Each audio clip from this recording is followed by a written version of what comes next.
I'm ready. All right, ready to go. All right, good evening. Welcome to the Urbandale City Council meeting for September 20, 2021. I will call the meeting to order and ask the clerk to take a roll call, please. Carberry Montgomery. Here. Caduce. Here. Obrecht. Here. Hoagie. Here. Russell. Here. Thank you. Can you please stand as you're able for the Pledge of Allegiance? Pledge allegiance to the flag of the United States of America and to the republic for which it stands, one nation, under God, indivisible, with liberty and justice for all.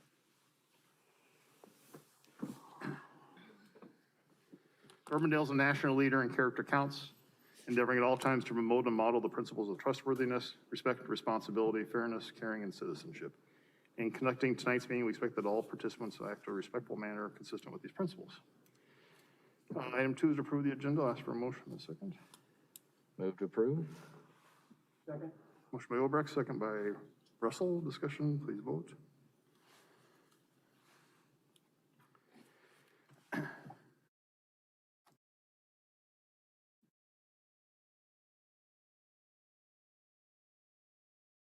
right, that passes. Item 3, presentations. We have a very special proclamation tonight. The first time I'd like to read the proclamation, then I'll ask Karissa to come up to accept the proclamation. Whereas Karissa Schweizer is an American middle and long distance runner raised in Urbandale, Iowa. And whereas she was recruited in 2014 to the University of Missouri for track and cross country, during her collegiate career, she was named NCAA All-American 10 times, USA Track and Field and Cross Country Coaches Association Midwest Regional Women's Outdoor Track Athlete and Indoor Track Athlete of the Year twice in 2017 and 2018. And whereas Karissa signed professionally with the Bowerman Track Club in 2018 and continued to build her running career nationally and internationally. She finished 9th in the 5,000 meter run at the 2019 IAAF Championships in Doha, Qatar, and became the 5th fastest American woman in history at that distance. Whereas she became the indoor 3,000 meter American record holder at the Boston University Last Chance Invitational in 2020. And whereas continuing her quest for the Olympics, she ran outstandingly in the 2020 U.S. Olympic Track and Field Trials, qualifying for the Olympics in both the 5,000 meter and 10,000 meter races. Karissa became the first athlete since 2008 to qualify for both the 5,000 meter and the 10,000 meters at the Olympics. And whereas on July 30, 2021, Karissa qualified for the women's 5,000 meter final by finishing a season's best 14:51.34 in qualifying heat 1 at the Tokyo Olympics. Then on August 2, Karissa ran the women's 5,000 meter final and was the top American finisher with a time of 14:55.8, placing 11th overall. Less than a week later, Karissa competed in the 10,000 meter final, finishing 12th overall with a time of 31:19.96. So now therefore I, Robert Andweg, Mayor of the City of Urbandale, on behalf of the Urbandale City Council and the entire community, do hereby and congratulate Karissa Schweizer for her outstanding performance in the Tokyo Olympics. And Karissa, just thank you for representing Urbandale so well. So we'd like to present this to you, and I think the entire council wants to join.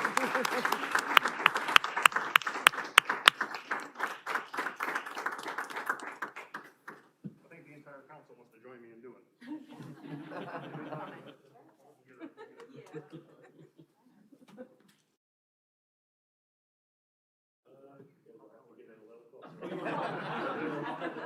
You're gonna let me take one.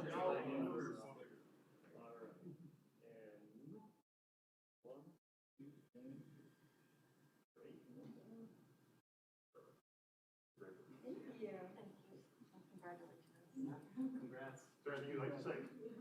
No, it's just honestly been an honor representing Urbandale. This is where it's all started, so it's always great to stay in my city, and obviously you guys have been so supportive, and it's always good to be proud of that.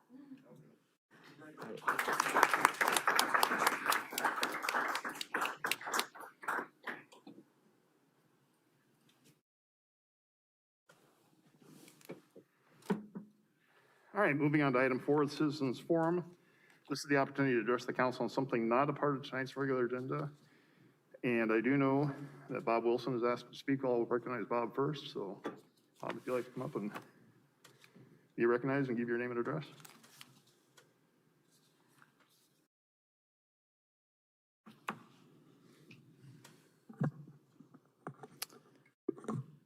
Congratulations. It's a remarkable achievement.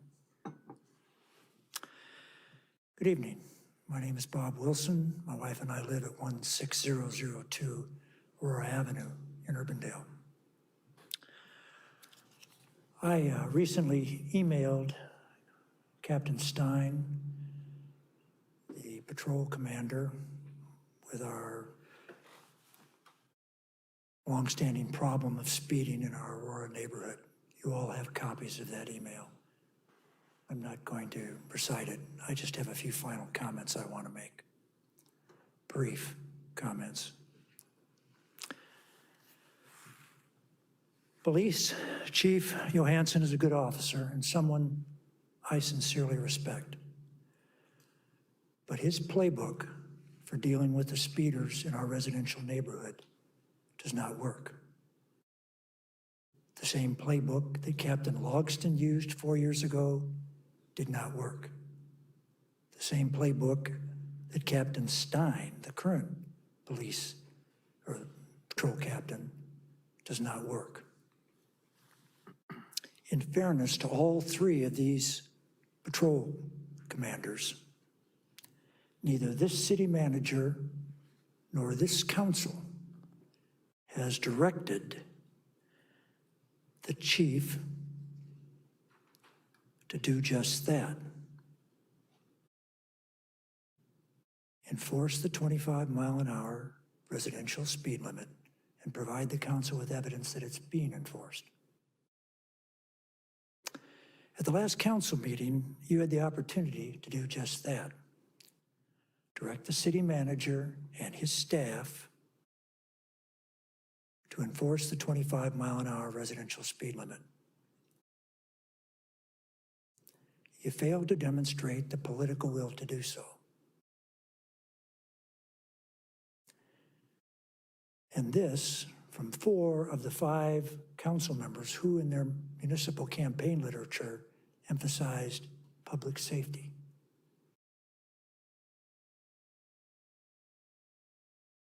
What is more, and to me, the most alarming evidence of your support for the dangerous status quo, during that entire 20-minute conversation, your last meeting,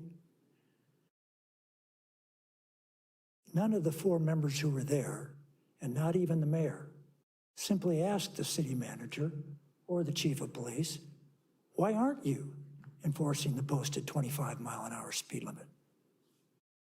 Remember all the discussion about speed bumps and stop signs? That was not what the request was all about. We've got a 25-mile-an-hour speed limit. Why isn't it being enforced? Instead, you took no action on that written request.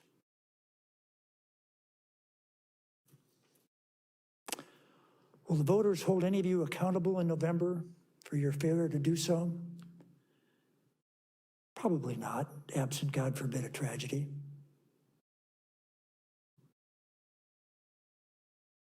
But here's my opinion. If there's a residential death caused by a speeder, a Dallas County civil jury will hold this city accountable, and it should be held accountable.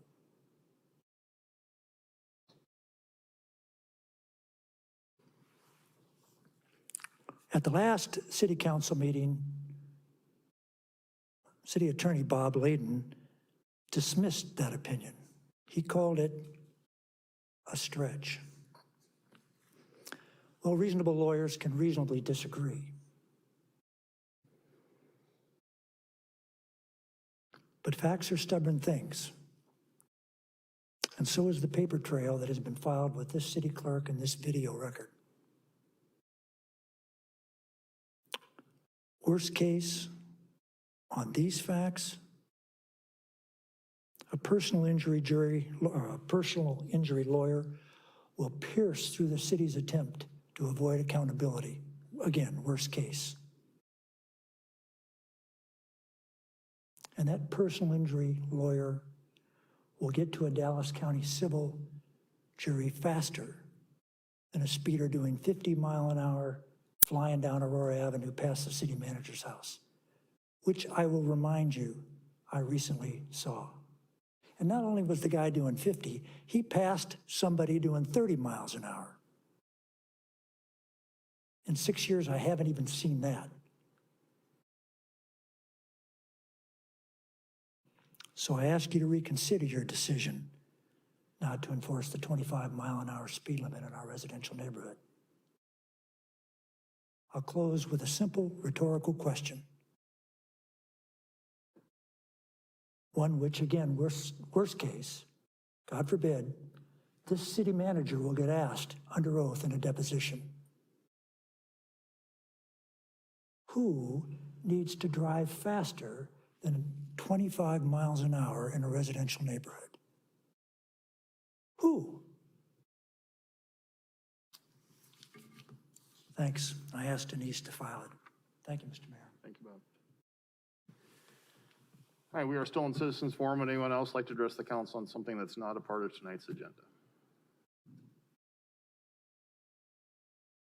Okay, seeing none, we will move on then. To item 5, the adoption of minutes, first from the September 9, 2021 meeting. I'll move to approve the minutes from September 9th. Motion by Caduce. Second. Second by Poggi. Discussion, please vote.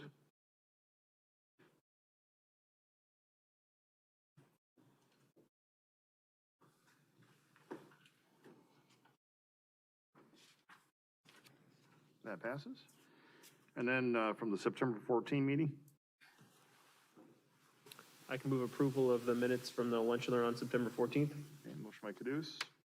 Second. Second by Poggi. Discussion, please vote.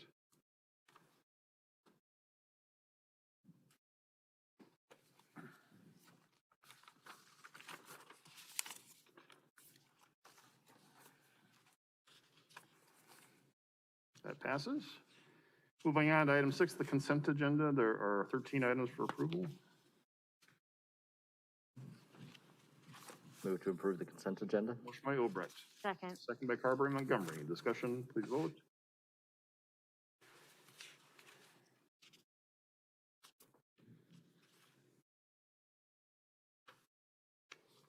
All right, that item passes. Thank you. Item 7, public hearings. First is item 7.1, a public hearing for the Reserve Lot 1, Plat 2 amendment to the Planned Unit Development Master Plan at 14401 to 14451 Hickman Road. The public notice for this was published in the September 10, 2021 Des Moines Register, and asked for the objections to that notice is published. There were none. Ask for a motion and second, open the public hearing. Move to open the public hearing. Motion by Obrecht. Second. Second by Russell. Discussion, please vote. Oops.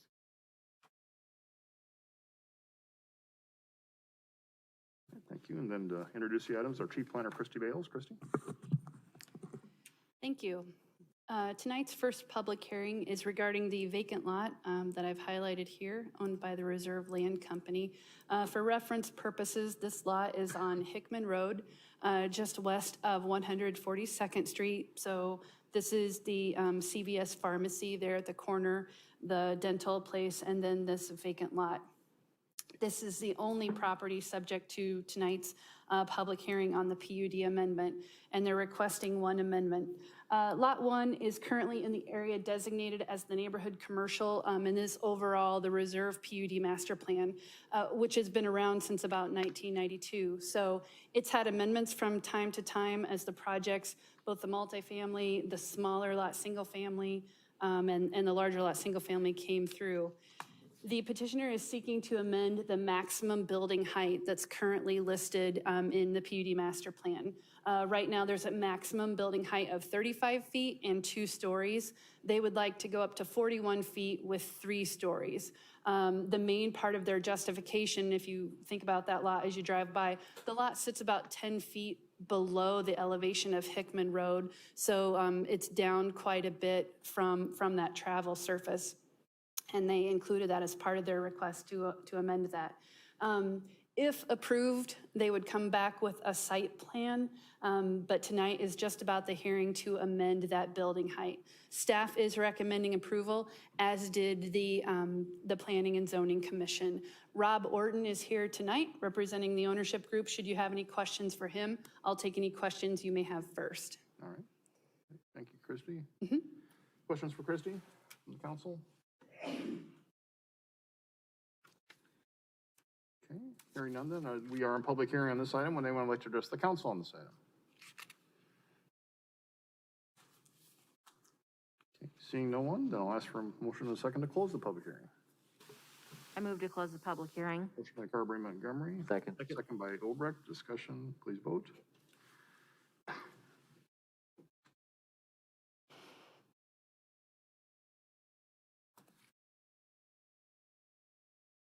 Okay, that passes. We have one item for consideration.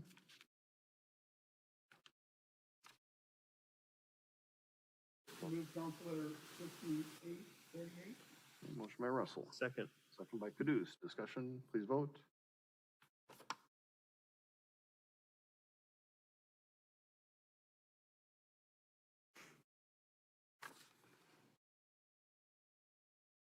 And that item passes. Thank you. Moving on to 7.2, the public hearing for the Highland Meadows Amendment to the Planned Unit Development Master Plan at 170th Street and Waterford Road. The public notice for this was also published in the September 10, 2021 Des Moines Register, and asked if there are any objections to that. Notice is published. There were none. Is there a motion and a second to open the public hearing? So moved. Second. By Obrecht, second by Caduce. Discussion, please vote.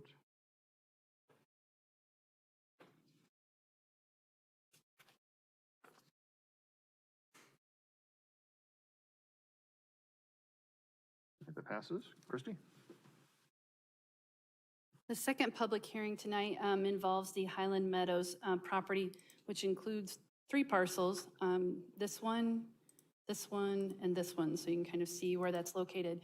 We're at the southeast corner of 170th and Waterford Road. So for reference purposes, Radiant Elementary, right across from the city's water tower, North Park Drive, Plum Drive were part of the Highland Meadows Plat 2, Plat 4 project. So this is progressing as part of that. The overall PUD master plan was approved in 2004 and has been amended here and there. I'm gonna start with this graphic because this is the original PUD master plan. And as you can see up here, there was a mix of 80-foot wide lots, 75-foot wide lots, and 60-foot wide lots.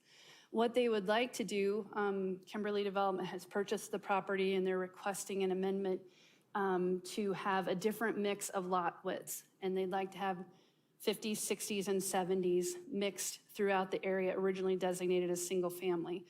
In general, that's the area in yellow, beige, and the blue kind of in the center. The original concept plan includes about a 9-acre park. This would continue to keep that concept with a 9-acre park, so that would kind of stay the same. What they would like to do with that mix is they'd like to get to just a little bit different market with the smaller lot sizes, continue with that mix of housing size that was still planned in the original part. When the P&Z Commission, and I'm going to keep this up here a little bit longer, when the P&Z Commission had their public hearing, they did have one individual who came.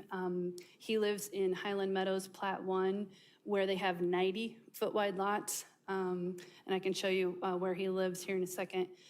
He asked the P&Z Commission to consider keeping some 80-foot wide lots, and they recommended that a portion of the project remain with 80-foot wide lots from where Brookview ends right now, which is here to the west, to where Centennial Boulevard will connect to the south. I'm going to show you, I'm going to add another layer just for reference point because it's kind of hard to think through when you're dealing with like a lot of vacant land. So essentially what P&Z included in their recommendation for approval was to have the lots that go from Brookview to that street connection for Centennial to remain at the 80-foot wide lots. So there was less of a harsh transition from 70-foot wide lots to 90-foot wide lots. They thought his argument was valid, and they included that in recommendation, and the developer since agreed to that in general. So this is their concept plan, or excuse me, this is the original concept plan showing how those lots would lay out. If approved Kimberly would come back with a preliminary plat showing how the whole project would be laid out. But this was the original layout. Clearly, streets like Brookview, Plum, Centennial are designed to be extended. So as I mentioned, staff recommended approval of the PUD amendment. Planning and zoning added that one condition regarding keeping some of the 80-foot wide lots. And we're supportive of that addition as well. So if approved, they'll incorporate it into the preliminary plat. I'll take any questions you may have. Aaron Olendijk is here representing the developer, and I believe Mr. Shell is here as well. And he was the one who spoke at Planning and Zoning Commission. Okay. Thank you, Christie. Any questions for Christie? Christy, could you pull up the map a little bit? I'm just curious how, like, I want to see Meredith. Oh, Meredith, sorry. Like, how far are we getting from being able to access north-south? Sure. So you're kind of at the half-mile mark. Here at their southern property line, you're halfway between Meredith and Waterford Road. You can see what we've put in. The red lines here are the Acadia development. Earlier this year, you approved the Acadia Phase 3 preliminary plat. And so these have been conceptually laid out, and they're working on that plat and those construction drawings. But this is how this is planned to interconnect and get down to Meredith. Okay, thank you. You're welcome. In the P and Z meetings, minutes, there was some discussion about this bigger lots closer to the existing lots, but it appeared to me to be left pretty nebulous as to what was being required. Has staff and the developer reached an agreement exactly what they're going to do? Based on the condition that the Planning and Zoning Commission put on, staff is going to look for, when this comes through as a preliminary plat, 80-foot wide lots here from Brookview to where Centennial Boulevard will come. So this gap of lots where I've got the arrow will need to be 80-foot wide lots at the building line. And as far as you know, the developer is in agreement with you? Yes, I'm sure Aaron will verify that as well, but yes. Thank you. Mm-hmm. Any other questions from the council? Christie? All right, thank you, Christie. We are in public hearing. Aaron, did you want to speak for the applicant first?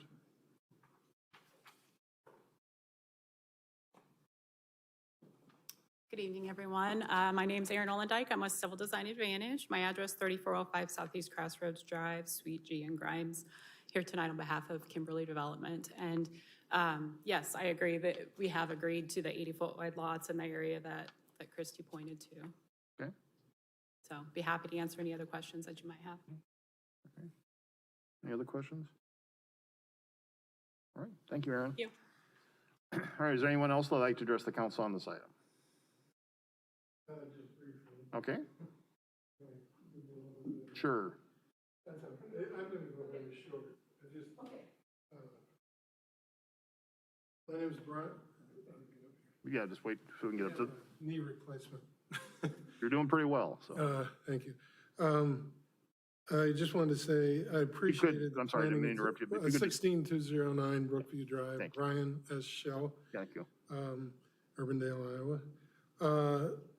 I did make a presentation. I was ready to do it again tonight, which was kind of mentioned, but I will say that the notes in the planning and zoning were right on. I read through them. That's exactly what was discussed and talked about. I appreciate the ability or the willingness of the planning and zoning to listen to my presentation and to request the change to 80-foot lots, which I think for that stretch over to Centennial Parkway, it will, I will say I did have two other neighbors that were ready to come tonight, but there was some discussion that Kimberly was willing to go along, so I didn't, I thought you got enough things on your agenda. So again, I appreciate it. With that, I don't think I'll go through the presentation. Like I said, you have a copy of what I gave them in the planning and zoning, and the notes were right on. And I just want to say I appreciate the professionalism of everybody involved. All right, Thank you. great, thank you. All right, is there anyone else like to address the council on this item? All right, seeing none, then I'll ask for a motion and a second to close the public hearing. I'll move to close the public hearing. Motion by Caduce, Second. second by Russell. Discussion, please vote. It was a photo finish, sorry. And just to confirm, Mr. Shell's presentation, the exhibits were attached to like the file, so. Yep. Okay, just very good. All right, then ask for a motion and a second. I'll move approval of council letter 6840. A motion by Carberry Montgomery, Second. second by Caduce. Discussion, please vote.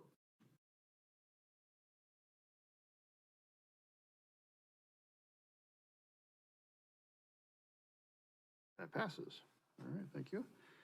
That concludes our public hearings. Move on to item 8, planning and zoning items versus 8.1, the Waterford Point Townhomes Plat 2 site plan at 142nd Street in Bentwood, excuse me, Bentwood Drive. Christie. Very good.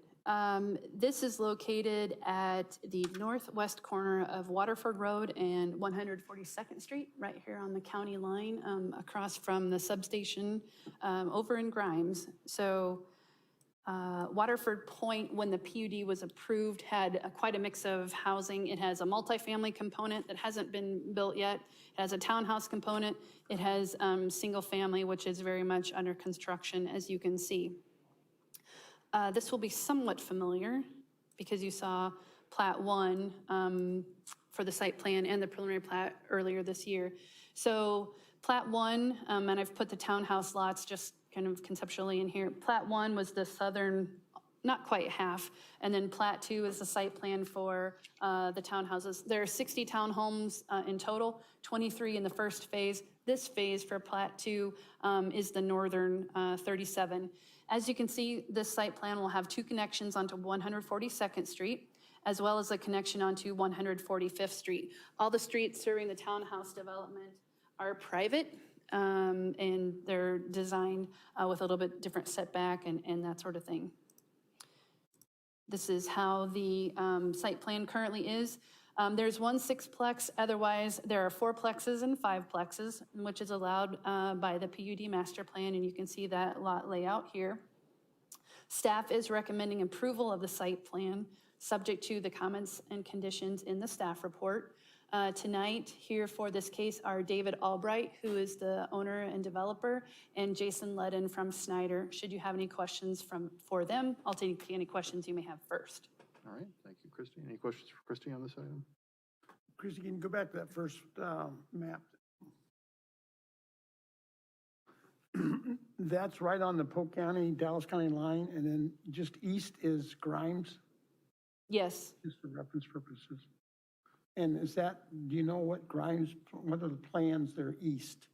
It's like they excavated is that gonna be more warehouses or? No, this is their big substation, so I don't think it's going anywhere for a while. Okay, okay. I think that is the plan. Okay, thanks. Okay, any other questions? All right. There's nothing further. Is there we have 1 item for consideration? I'll move approval of council letter 6836. A motion by Carberry Montgomery, Second. second by Caduce. Discussion, please vote.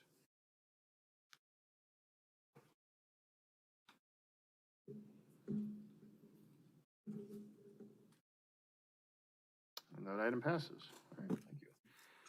Second is item 8.2, the Holiday Chrysler Subdivision Plat 2, preliminary plat and final plat at 4730 and 4750 Merle Hay Road. Christie.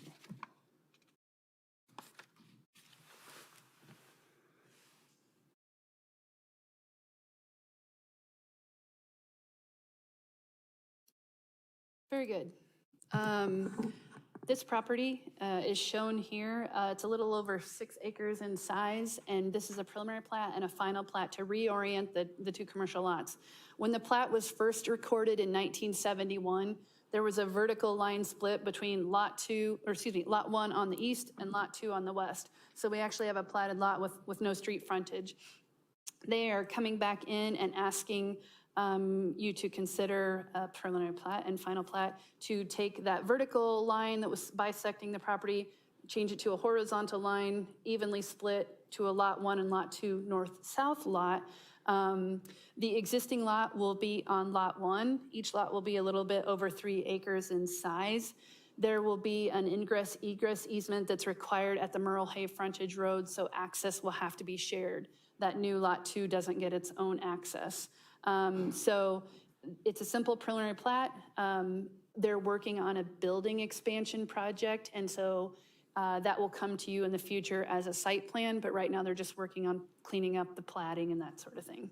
Staff is recommending approval, as did the Planning and Zoning Commission, of both the preliminary plat and the final plat, subject to the comments in your staff report.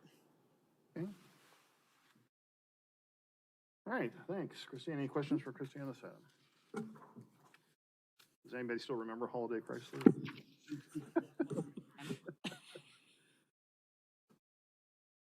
All right, I'll ask for, I'll move council letter 6837. we got to take it in two separate motions there. Oh, I'm sorry. I'll approve Holiday Chrysler subdivision plat 2. The preliminary. Preliminary plat and final plat.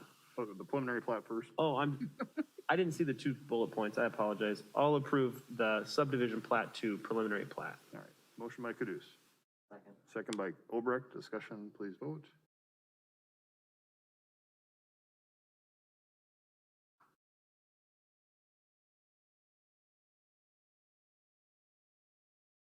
That passes. And then I'll move resolution 213-2021. Okay, motion by Caduce. Second. Second by Obrecht. Discussion, please vote.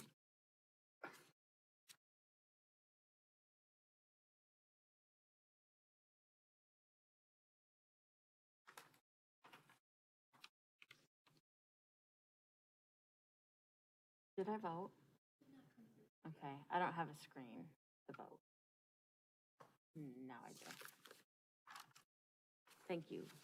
All right, that passes. Thank you. That takes us to item 9, regular agenda items. We have one item, the item 9.1, the professional services contract for the school crossing guard program. And Chief would answer any questions if there are.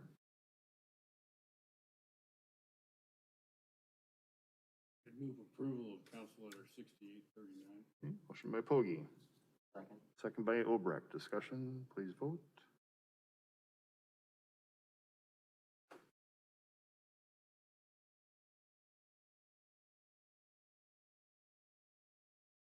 Okay, that passes.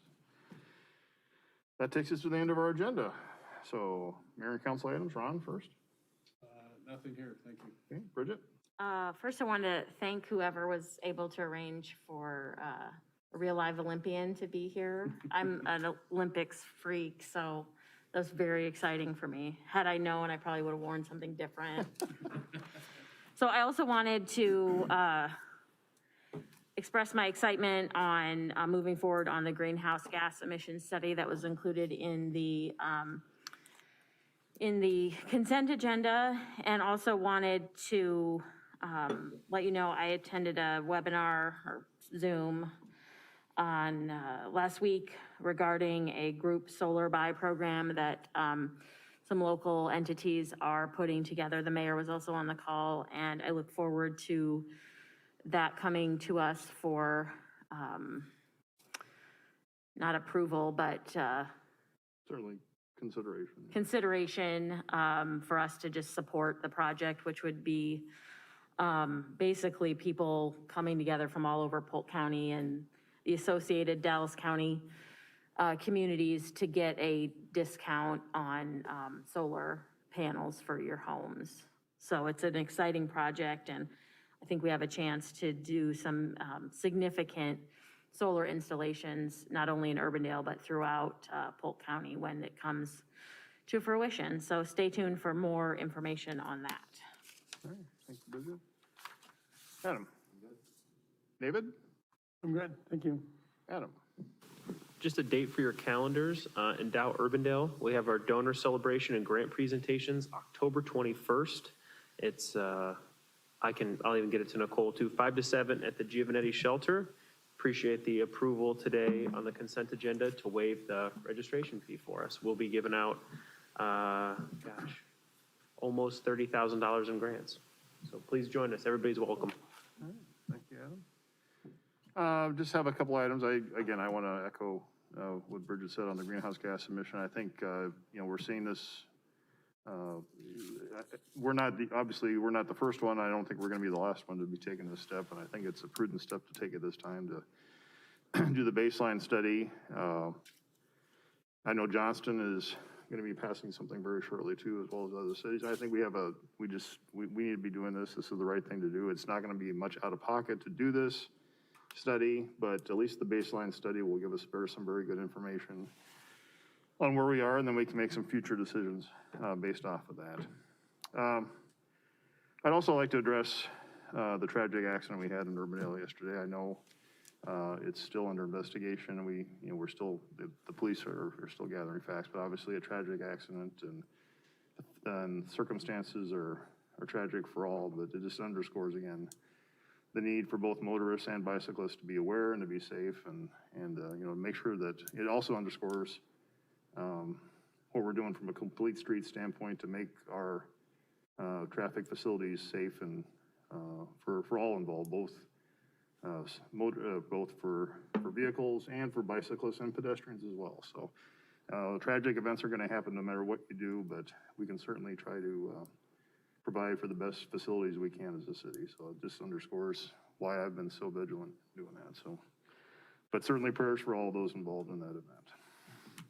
With that, I ask for a motion and a second to adjourn the meeting.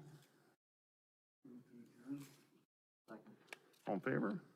All right. Any opposed? All right, we are adjourned. Thanks, everyone.